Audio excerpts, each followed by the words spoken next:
Achu.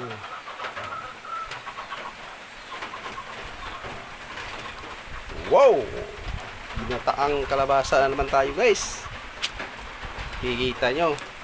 Sitaw, kalabasa, ito yung dilis. Yan. Pangalawang gata ang ilagay ko dyan, ha, guys. Yung huling gata, ay yung pinakagata niya kamo, nandun pa. Mamaya ilalagay ko yan.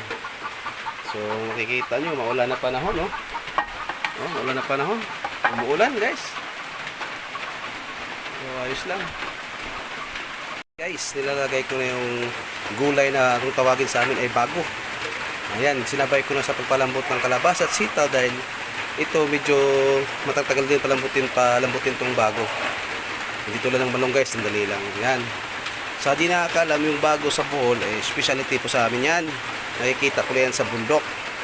Gulay po to, gulay. Hinahalo ko sa lahat ng, kung gusto namin ng gata, tulad ng malunggay, anything basta may gata. At kung gusto lang namin na lagyan ng bago yun, ito yun. O, sa gubat lang to nakikita. Yung iba dito sa amin, may talim sa bakuran. Pero bihira lang. Guys, sinusunod ko yung gabi. Kapansin nyo guys, si gabi yan. Kinigrate ko lang para mabilis lumambot at lumapot.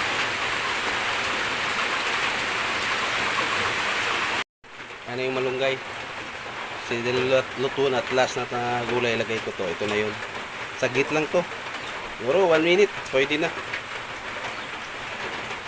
Napaka-creamy. Hindi ko na pakikita paglagay ng pinakagata niya.